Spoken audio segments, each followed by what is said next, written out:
start with a personal story. Once upon a time, in a big multinational corporation, everything was given and prepared, and the cogwheel of technical writers team was all set, and all I had to do was just to fit in. But then I landed in a startup-like project where it turned out that I'm the only one technical writer there, and the first one ever to be. So I found suddenly myself in terra incognita. If it sounds familiar, welcome to my story. My name is Jadwiga Sitnicka, and I'm a mentor for newbies in technical writing and a leader with around decade of technical writing background. I worked as technical writer in Electrolux, Motorola Solutions, Ericsson, and now currently I work in LogMeIn, based in Budapest, Hungary. I'm also a member of Innovation and Creativity Lab Foundation, a place that promotes the design thinking methodology and delivers training in design thinking. In my free time, I'm a Lindy Hop dancer, sourdough bread baker, and a full-time mama of a toddler expecting her second baby quite soon. But now, let me go back to LogMeIn, the company I work for. This is now quite a big company, almost a corporation as well, I would say, primarily focused on delivering applications for remote desktop control, both for individuals, small enterprises, but also big companies and big desk help centers. There, I worked for a project called ively, an IoT platform, Internet of Things platform, connectivity for devices or things over the Internet of Things. And my presentation will focus on that project, as I think it's an interesting example for both type of technical writers. For those of you who work as, let's say, lonely writers, who work alone, as well as those of you who work in bigger teams with a stable structure. So I will tell you more about ively, just so you understand the product better.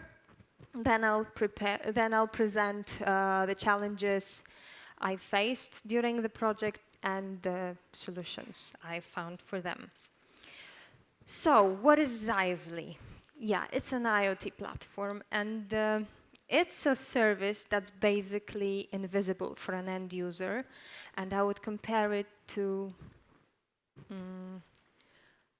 a neural system of a body. So we don't see the nerves, we just see the effect of their work, right? I can move my hand, I feel when I'm hungry, my brain can process the visual signals that my eyes get, but it all happens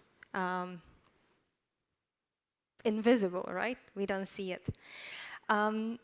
To give you even more clear example, I'll present one of our customers, Freight Farms, that uses ively in their products. So Freight Farms is a company that buys old shipping containers, renovates them, equips them with air conditioning and with multiple sensors inside, like sensors of temperature, of humidity, light, and so on and so forth. All of it in order to make it possible to grow plants inside this enclosed environment, even if the outside conditions are hostile to the plants. So what's ively role here? It transmits the data from these sensors, sends them to, for example, a mobile device of a farmer who bought such a product, and basically he can remotely control and manage all the plantation. So yeah, that's one of many users of ively that is not in LogMeIn hands anymore. That's why I talk about it in past tense. Last year in the spring, Google acquired the project. So what I'm presenting now is the historical data. So what was my role in Zively? I was a technical writer. I had to maintain the technical documentation, including tutorials, how to connect a piece of hardware to the platform, deliver code examples, or just maintain them, and API definitions. So basically, there were 3 big challenges for me and that project. It was a new position because there had never been a one-person full-time technical writer in that project. There was a new CMS introduced in the 2nd week of my work, I think, so at the very, very beginning. And the product and the technology was quite new to me, as I never worked with IoT technology before. Okay, I guess new technology and the new product, this is something we all face when we go to a new work. So what was new for me there? Of course, vocabulary, nomenclature. I had to learn API calls. I had to know how to connect to the platform, both virtually and physically, right? How to connect a piece of hardware, programming tools, which tools to use, how to use them, from Arduino to Swagger and GitHub, and the product itself. It was quite complex. Sometimes IoT is a concept, so sometimes it can get a bit blurry. But in brief, my task there was to figure out how does it work. And the only answer to that question is just learn it. There's no any other way. So from basically a phase of I don't know anything, I had to jump up to a minor software developer level. A lot of help. I got a lot of help from sales engineers, from software developers, like crash course in APIs. I had my own trial account that I could play with, test the product without any fear of tampering with some kind of data of our customers. So it was the environment just for me to, my playground, I would say. Yeah, get to know the use cases as much as possible. And basically, I'm not going to spend much time on that. Do your homework, yeah? That's the task here to do. Then, next challenge, a new tool. The new CMS was called readme.io. It was completely web-based product, no data, no reuse support there. I was really used to data standard. So here I was really surprised, like, is it really possible to write documentation without data, without reuse? Well, yes, it's possible. No version tracking. The tool, readme.io, was at that time, let's say 2 years ago, was still fresh at the market. That means it was still under development, sometimes not stable, not very predictable. What to do with this? If it's beyond your control, you adapt, you accept it. Just don't go frustrated, that doesn't lead anywhere. Just accept that you won't be prepared for everything that's gonna happen. But instead of just getting frustrated, see what's possible, look around. Maybe there are some workarounds, from the fire extinguishers to some solutions that can be applied on a longer run to have the things sorted out for good. If there's no data and no reuse support, but you feel you need it, then it doesn't mean that you have to forget about its principles. So write the content having the principles in mind, right? Keep it as consistent as only possible without real support from the tool side. No backups option, make your own backup. No version tracking, communicate with other users on Slack or whichever tool you use. This is maybe not ideal solution, but this is the only thing you can do in that situation. And if you feel alone, left alone with all these problems, try being a part of community of other users. And I mean the users of from other companies, the users of the same tool. And then you share workarounds. You see that other companies or other users have similar problems. You also push on the tool development team or the customer support to fix the issues. And actually, by giving them your direct feedback, you have a real impact on the development of the tool you're using. So, yeah, that's it. And to say something very positive about readme.io, I have to add that there was one feature that worked always under any conditions, any circumstances, and that was the interactive API,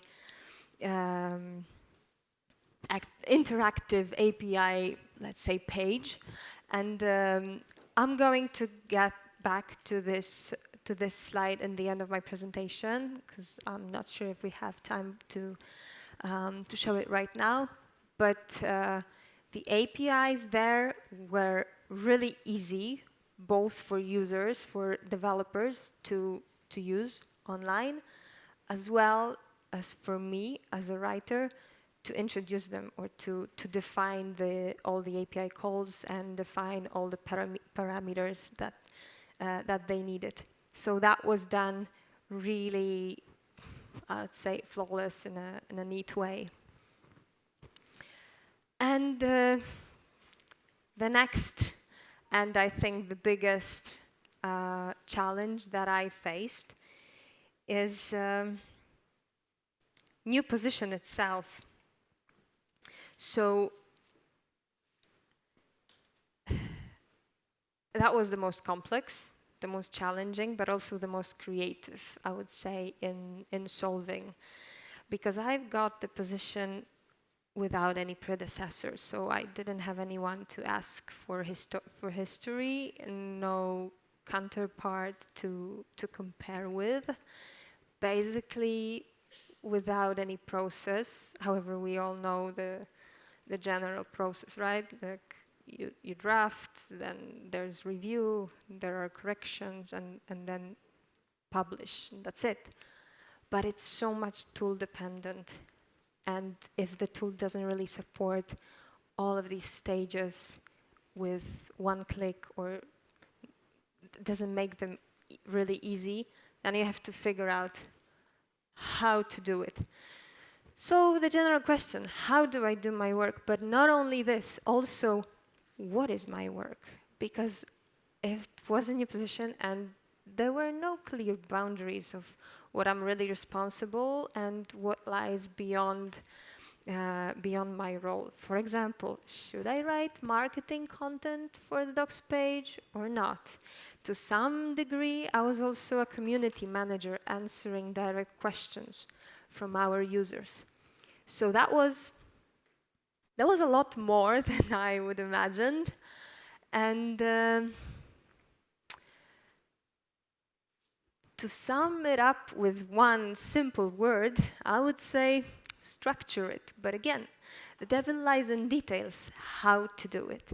So I started with getting to know the people, to know my SMEs, some travel included to meet the team overseas, to understand their roles, to understand their processes and trying to channel in myself in what they were doing and their way of work, not the other way around, because I don't expect anyone to change their way of working just because of you.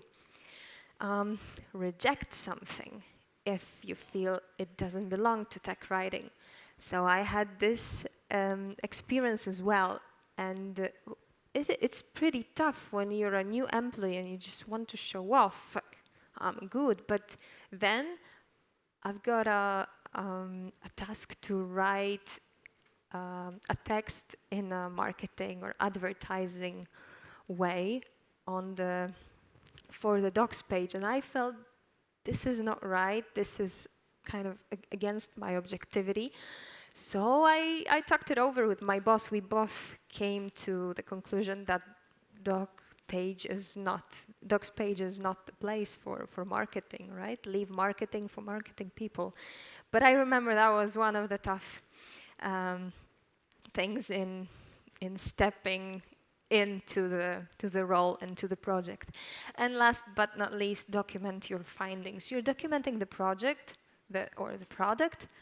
Document also your work, and the best way to do it is to write it in a way as if you wrote not for yourself but for someone else. That really makes things clearer, a lot clearer, especially when after a longer time you have to get back to your notes, and this someone else's perspective helps if you write to, let's say, to a colleague. That also helps if you have to hand over the project to someone else. Here are just a few examples of what can be included in such a document, like who is who, like know your SME, the tools, best practices, workarounds, as well as examples of competitors' docs. So, to sum it up, make your job neat. How? Well, I think I listed it already. So play with the product, know the technology, be a part of online community. Don't let be pushed by someone to a kind of work that is actually someone else's job. Prove you're good in what you do. Make it structured. If there's no description of your job, you make it, and document your findings. I think that's more or less what I wanted to tell, and I hope it was interesting for those of you who are lonely writers and those of you who are, let's say, corporate ones. For me, frankly, ively was kind of eye-opening project to prove that technical documentation can be done in a different way, differently than I was used to in bigger teams. It can be done in a more agile way. I would even say more spontaneously, quicker, and with a lot more freedom and an impact on actually shaping my own role in the project. And I hope it was also worth for you to listen to this short presentation. Thank you. If there are any questions, I'm open to.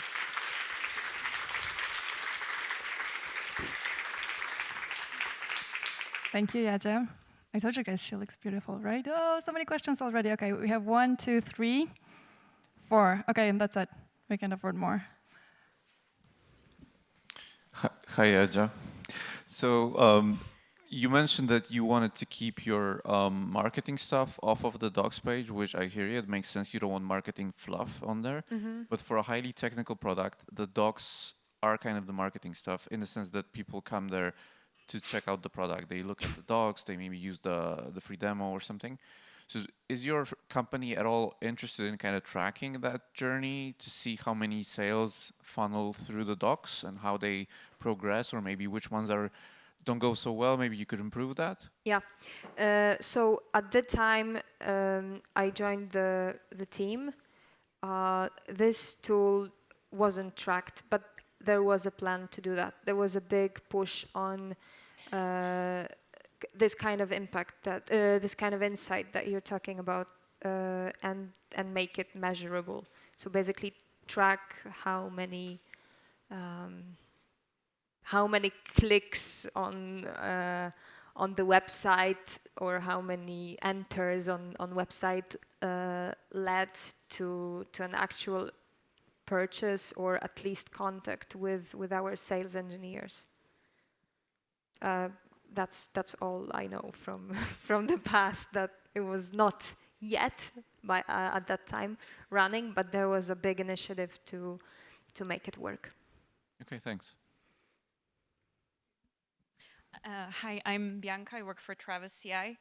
I also have a question related to the marketing work that you mentioned. You mentioned an example of what you said no to. Was there anything around marketing content and maybe community work that you said yes to? Could you give us some examples? That's a good question. I don't remember. Or is there anything you think you should, as a technical writer, say yes to? So I'm asking because we're hiring a new one at the company technical writer, Yeah. and I'm more on the marketing community side, and I'm just thinking about what can I ask from this person, or what should I protect that person from? Yeah, so I would say no to the content with, how to say, a lot of fancy adjectives like fantastic, super quick and easy, while actually the installation is not that quick and not that easy, because it takes up to 24 hours and it needs 30 pages tutorial, right? So I'm talking about this kind of obvious example. But I had I was in contact with the marketing department, and I think in a pretty well, we were on pretty well terms, and I think I cannot give you any concrete example now. I just remember that I got a lot of stuff from marketing, especially, and it was really useful, especially when it comes to styling, icons, some graphic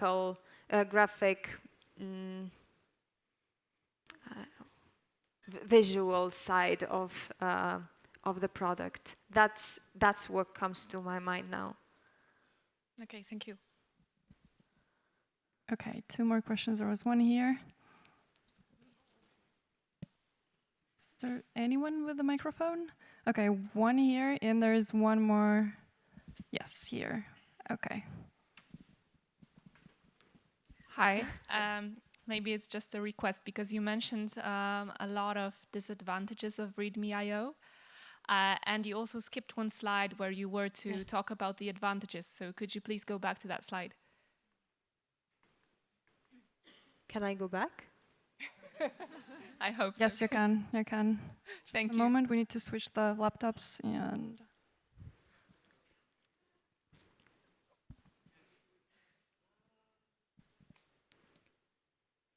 I can do it manually. It's just, we used two laptops. If you saw, like last year, we Okay. posted a picture of how many laptops we used to manage the event, and it's a little crazy. So the guys already switched the laptops, and Now I control something completely else with this little remote control than my original presentation. should be.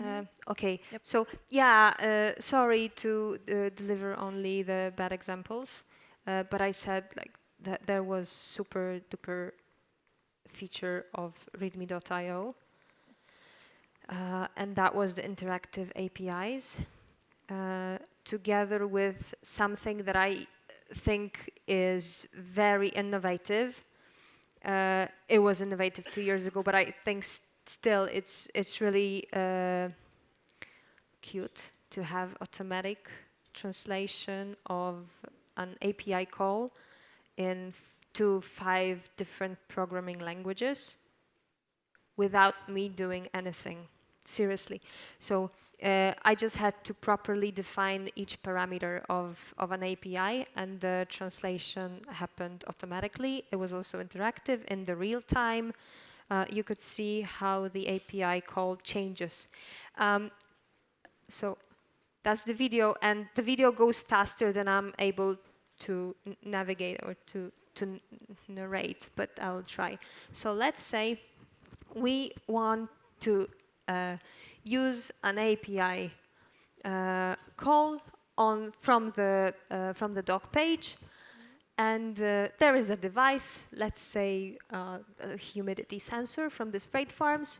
We have what we have to know is the ID of the sensor, but this is, let's say, for a developer, this is not any challenge. And here, okay, I pasted this ID of this device, and automatically on the example code, it gave me the updated call in different languages. This is just this little blob that popped up. That was just logging in.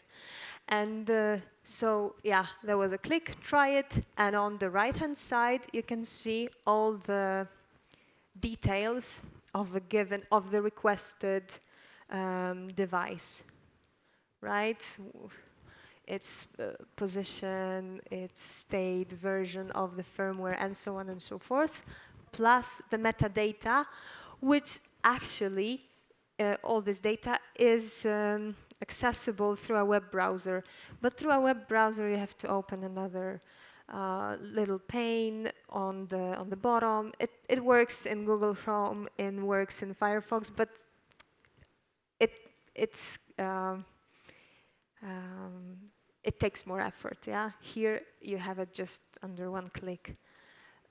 So this is something that I think makes README.io one of the best CMSs if your focus is on having interactive APIs. All the content is in Markdown, and I think for this kind of project and for this size of project, as ively is, it's well enough. It was really convenient. It was surprising for me at the first time, but I think it really fits well. Okay, we have one last question, and it was, yes. Hi, do you hear me? So my name is Lucy, and I work also for an industrial IoT company in Berlin. And so what you just presented, it's exactly my life. And I wanted to know if so when you started as a technical writer, and the first person to actually document, were you met with a lot of resistance from the other teams while you were like getting to know them, getting to know how they work, and how did you deal with it? I didn't feel any resistance. Actually, I was really surprised that I was so warm welcomed in the company, and people were curious because, you know, they created this position, and people came to me and they were asking, so what's your position? Technical writer. And what are you doing? And I didn't know what to answer because I didn't know what I should do. I mean, yeah, I write technical documentation, so, you know, there's this web page, so there are tutorials. Yeah, but we used to, it was us developers who used to write these tutorials, so, we don't have to do it anymore. And I said, well, I still need your feedback. I need your input, yeah, because I don't know everything. I cannot get up to your level and so fast. So they were really, they were very welcoming, and I think that I'm also lucky with this company that basically there's a very nice atmosphere there. So there was more, I would say, curiosity than resistance. Okay, thank you. Okay, thank you guys. Thank you, Jadzia. Thank you very much.